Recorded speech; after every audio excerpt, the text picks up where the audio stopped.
आज की कहानी रिश्तों की अनसुलझी हुई पहेली को जितना सुलझाते जाते हैं ना, उतना ही झूठ और अपराध से भरी पड़ी है। नमस्कार, आप देख रहे हैं कहानी 24 और आज बात करेंगे आसाम की। आसाम में एक बेहद ही साधारण परिवार में जन्मी एक लड़की जिसका नाम होता है इंद्राणी। इंद्राणी जब अपने स्कूल के दिनों में ही थी, उसी दरमियान उसे पड़ोस से रहने वाले एक युवक से प्रेम हो जाता है और वो उसके साथ काइंड ऑफ लिव इन में रहना शुरू कर देती है। उसके साथ लिव इन में रहते हुए उसे एक बच्ची होती है। उस लड़की का वो नाम रखती है शीना। ठीक उसके 2 साल बाद एक और लड़का होता है जिसका नाम रखती है मिखाई। जब उसे ये पहली बच्ची होती है तब इंद्राणी की उम्र तकरीबन 15 बरस थी और दूसरा बच्चा जब होता है तब उसकी उम्र तकरीबन 17 बरस थी। लेकिन इंद्राणी की चाहतें बहुत बड़ी थी। वो प्रेम से इतर दौलत चाहती थी, शोहरत चाहती थी, जो शायद उसको उस प्रेमी के साथ रहते हुए मिलना संभव नहीं लगा। इसलिए उसने अपने दोनों बच्चों को अपने माता पिता के पास छोड़ अपने प्रेमी को छोड़ करके वो आगे बढ़ गई और वो पहुंच गई त्रिपुरा। त्रिपुरा में उसकी मुलाकात होती है सिद्धार्थ दास से। ये सिद्धार्थ दास के साथ शादी कर लेती हैं। ये उसकी पहली लीगली शादी थी।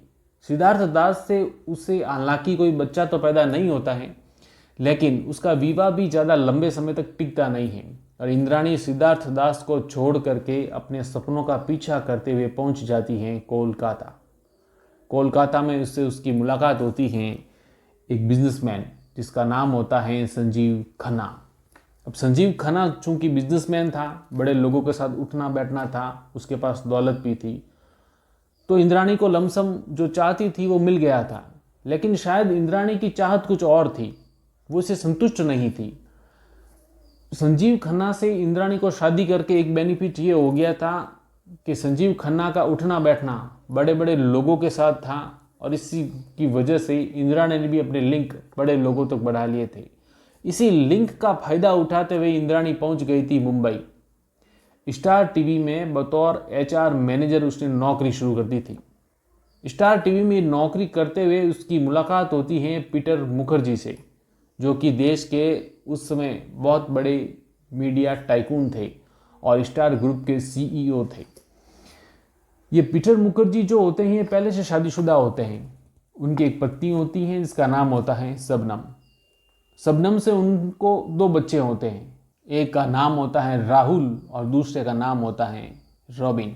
अब कहानी में आप इस राहुल का नाम जरूर याद रखिएगा, क्योंकि ये राहुल ही आगे जाकर के कहानी में एक मुख्य किरदार अदा करने वाला है।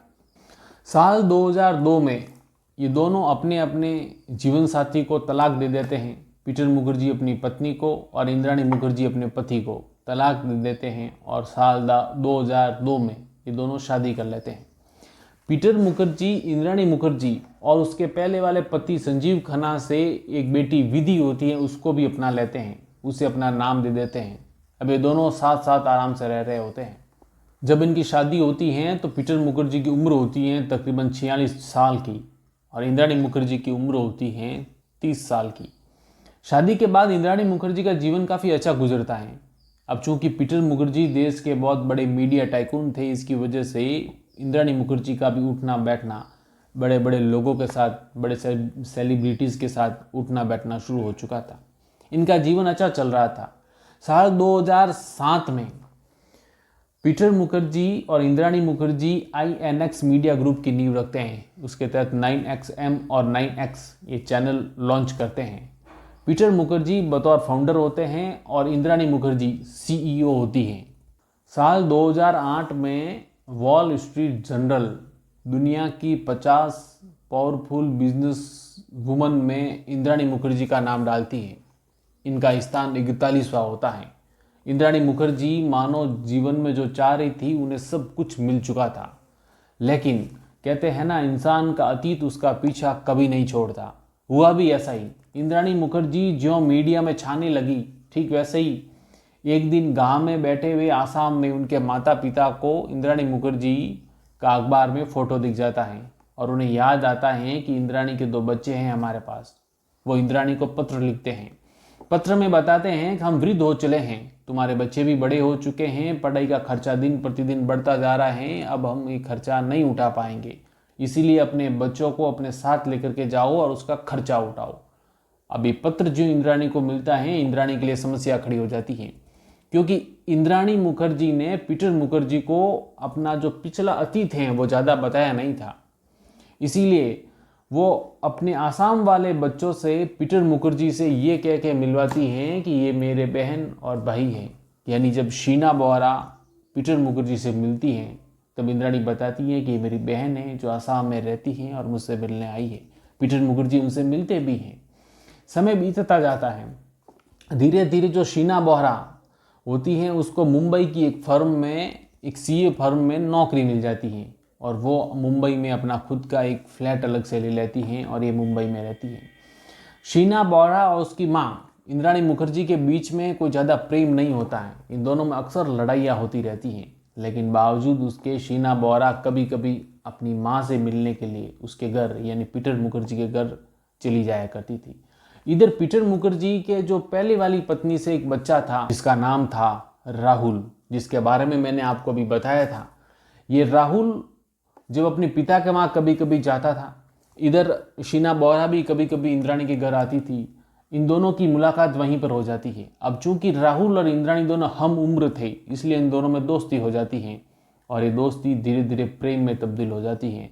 और प्रेम करने के बाद ये दोनों चाहते थे कि दोनों शादी कर लें।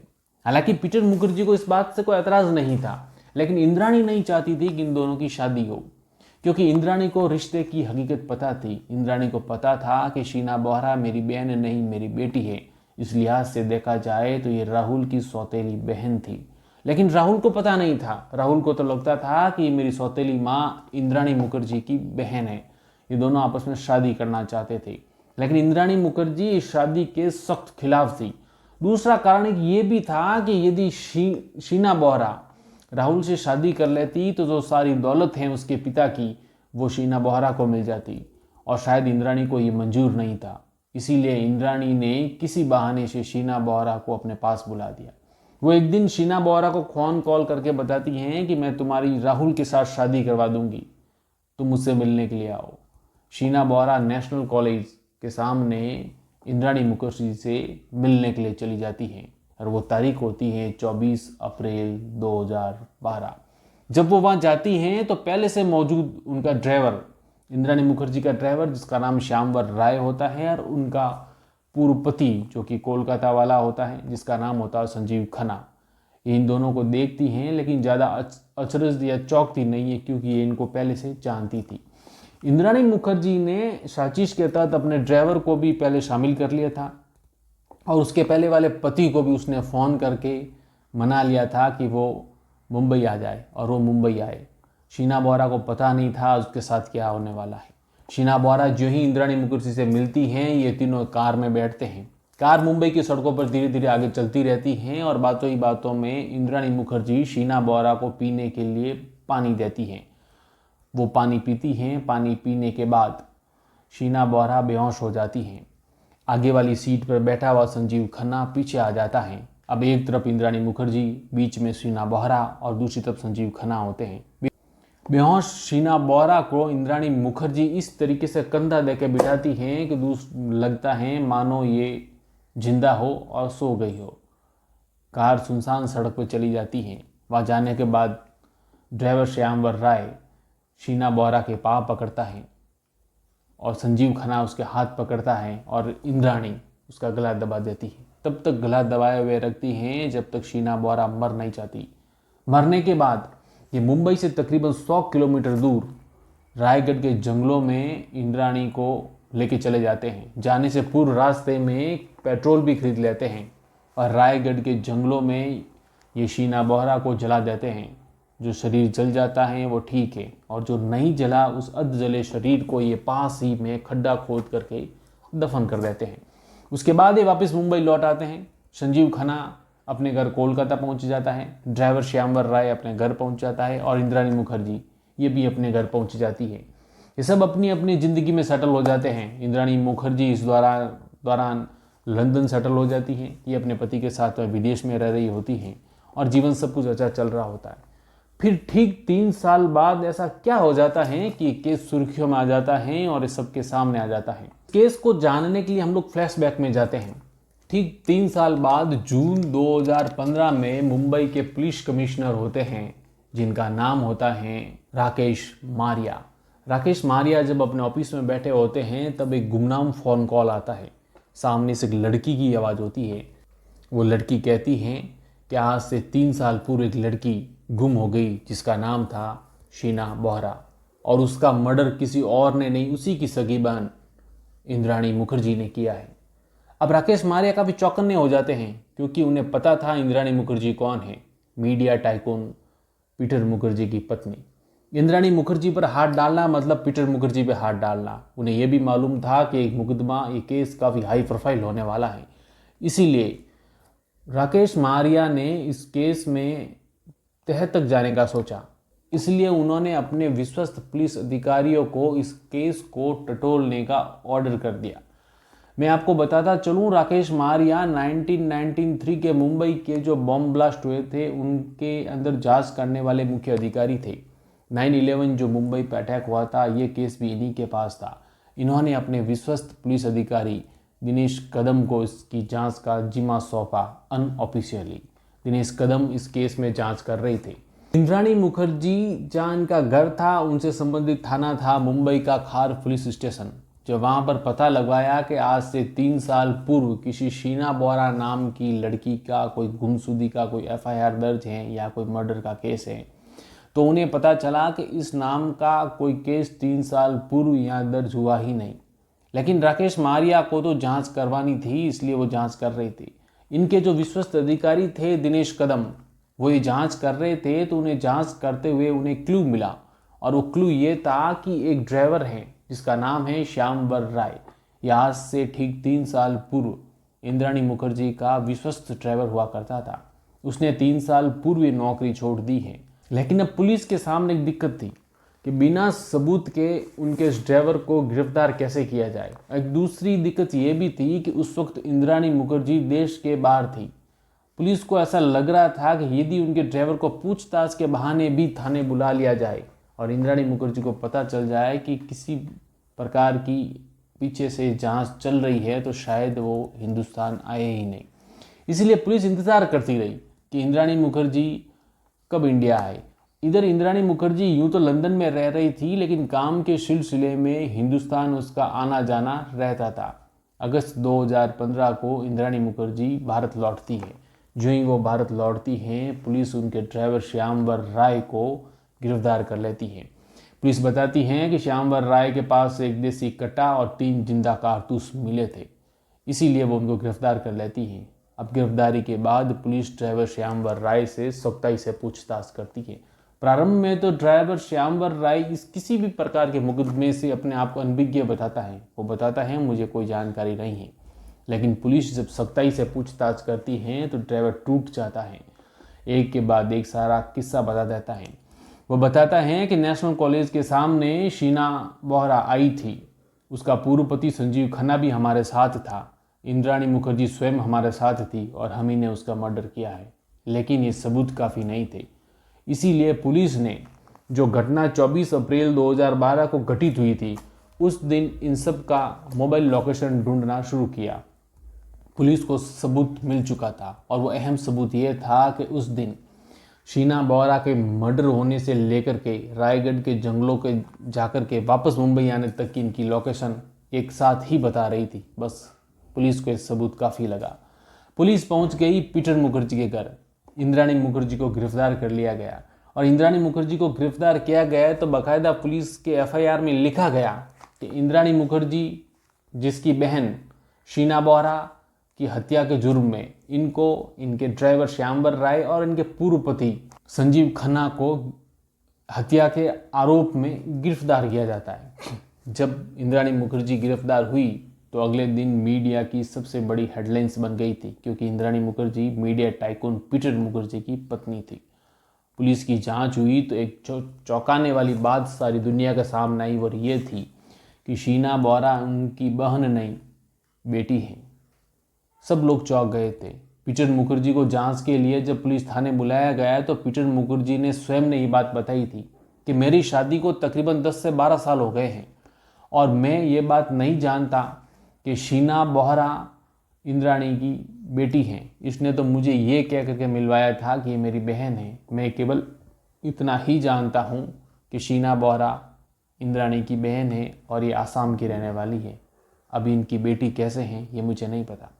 खैर, उसके बाद पुलिस ने जब जांच पड़ताल की तो चौंकाने वाले तथ्य सामने आए।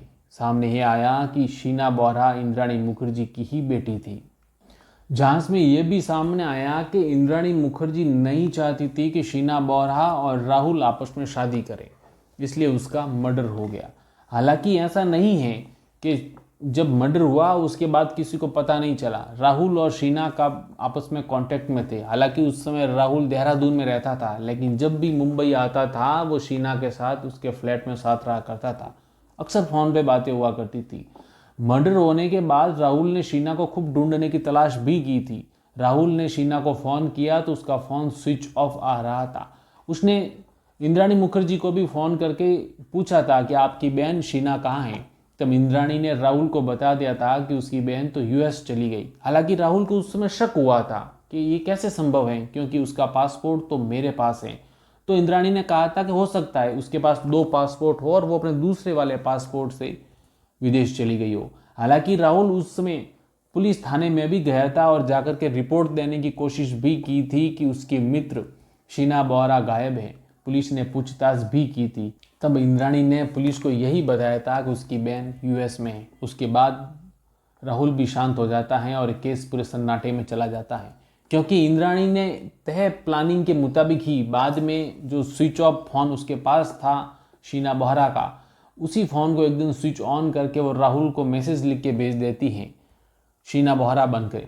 वो लिखती हैं कि मैं हमेशा के लिए यूएस में सेटल हो चुकी हूँ, मुझे कोई और मिल चुका है, तुम मुझे ढूंढने की कोशिश मत करना, अब तुम्हारे मेरे बीच में कोई रिश्ता नहीं है।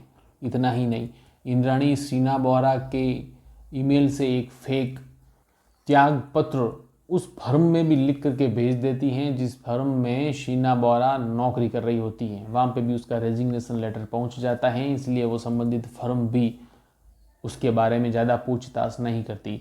सारा केस शांत हो चुका था। लेकिन जब 3 साल बाद इस केस की परतें उगड़ रही थी तो मुंबई पुलिस के सामने सबसे बड़ी दिक्कत ये थी कि उसकी डेड बॉडी को कैसे ढूंढा जाए, क्योंकि वो तो 3 साल पूर्व घटना घटित हो चुकी थी। ड्राइवर श्यामवर राय, इंद्राणी मुखर्जी और संजीव खन्ना की निशानदेही के आधार पर रायगढ़ के जंगलों में उस जगह को ढूंढा गया जहां पर शीना बोहरा को जिंदा जलाया गया था। शीना बोहरा जब जिंदा जला दी गई थी तो उसके अर्धजले शरीर को पास ही में खड्डा खोद करके जमीन में डाल दिया गया था। उस संबंधित थाने में जब मुंबई पुलिस पूछताछ करने के लिए जाती है कि 3 साल पूर्व कोई ऐसा केस आपके सामने आया था, तो संबंधित थाने में बताया जाता है कि जंगल में अक्सर लावारिस लाशें मिलती रहती हैं। यदि उसकी शिनाख्त नहीं होती हैं तो पुलिस उसका अंतिम संस्कार करवा लेती है। 3 साल पूर्व उन्हें कोई ऐसी अधजली लाश मिली थी, उसका कोई वारिस उन्हें नहीं मिला, इसलिए उन्होंने उसका अंतिम संस्कार करवा लिया था। हालांकि जो सीमित जगह की गई थी जहाँ पर खड्डा खोदा गया था, उस जगह से कुछ अवशेष मिले थे। उन हड्डियों को बाद में जांच करने पर पता चला कि हड्डियाँ शीना बोहरा की ही हैं, और वो गाड़ी भी बाद में पुलिस ने बरामद कर दी जिसमें शीना बोहरा की हत्या में वो गाड़ी शामिल थी। वर्तमान में सभी जेल में हैं। बाद में इस केस में काफ़ी उठापटक हुई तो ये केस मुंबई पुलिस से सीबीआई को सुपुर्द कर दिया गया था, और जब ये केस सीबीआई को सुपुर्द किया गया तो पीटर मुखर्जी को भी कालांतर में गिरफ्तार कर लिया गया था। उनके ऊपर भी वही चार्जेस लगाए गए जो इंद्राणी मुखर्जी के ऊपर थे, क्योंकि जांच में एक बात और सामने आ गई थी कि जिस रात मर्डर हुआ उसके बाद इंद्राणी मुखर्जी और विदेश में बैठे हुए पीटर मुखर्जी फ़ोन पर लगातार बातें कर रहे थे, इसलिए इन सबको गिरफ्तार कर लिया गया। जब वो जेल में थे तब उसी दरमियान बाद में इंद्राणी मुखर्जी और पीटर मुखर्जी के मध्य तलाक हो चुका है।